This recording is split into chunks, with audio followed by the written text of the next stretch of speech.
Good to see everybody again. I'm your host, Tactical.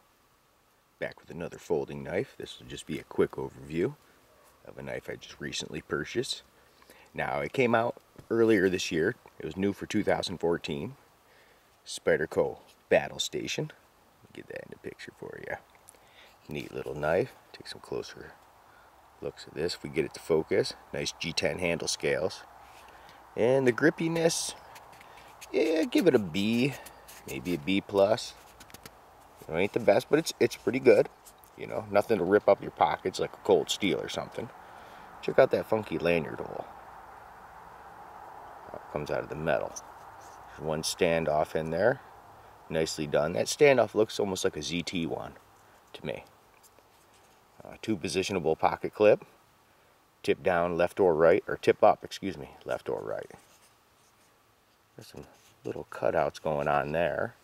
It's kind of neat. It's a neat shape. See how they round it off here and there. Now look at that blade. That almost fills that whole channel right there. It's actually a really thick blade. It's just as thick as a paramilitary too, which is usually thicker than most of the Spideys.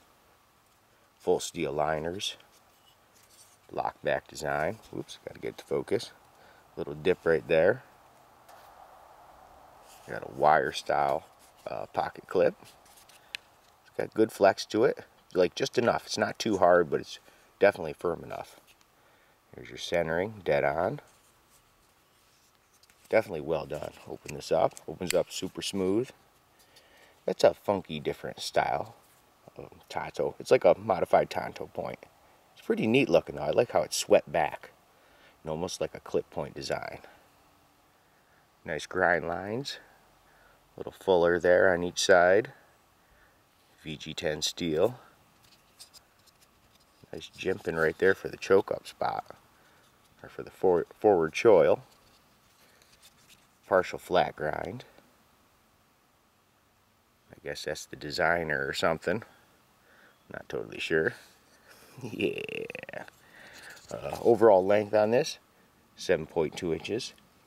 Blade length is 2.97, but the actual cutting surface is 2.4. That's kind of it's definitely a short blade.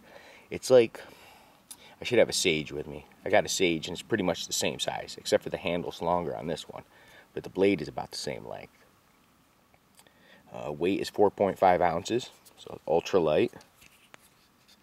The thickness of the blade is 0.140. So it's pretty decent thickness. Retails for $320. Whew, I know, right? Damn. But even for what you can get it for, it's still one of my pricier Spideys. This was $176. I know, right? Wow. It's way more than a paramilitary. Why? I don't know. I think it's because of the designer. And it doesn't really have a ramp. A little bit, just from the shape. But there's no jimping. It's smooth. Guess that's how the designer, that's how he wanted it. So jimping would be cooler. But at least it has this jimping in the choil. And the handle, it looks uncomfortable, but it's not. It actually really fits really well. Even in the reverse grip. Nice and secure for stabbing if you have to. Fits the palm well. No palm swells or nothing like that. But look at the finishing on this. I get that to focus. Look at like the center metal and the sides. It's almost like they're almost one. They did a really good job on it though, even way up here where everything meets. Everything is like really well done. Your torque screws to take it apart. But I do like the design. It is pretty funky. So how would I rate this thing in the end? Well, the fit and finish is really good on this one. Not that most Spideys are. Pretty much all Spideys are good, especially for the money. And this thing is, they don't disappoint on this model. Yeah, it's a little small. Yeah, the price is big. But I'd probably give it, probably like, at least, I don't know, like 8.5. It's fucking nice, dude. I like it anyways. It's not everybody's taste, for sure. But I do like it. And it's different. At first I was kind of like, eh. And then I got it in my hands. And that's the thing with blades. You can kind of guess if you like it looking at it. But getting it in your hands, then it's like, you get to look at it up close, the fit and finish. And I was really impressed with this little guy. Now, would I recommend it? for the $176, VG10, G10, blah, blah, blah, well made. No, I wouldn't. Well, it depends who you are. I should say that differently.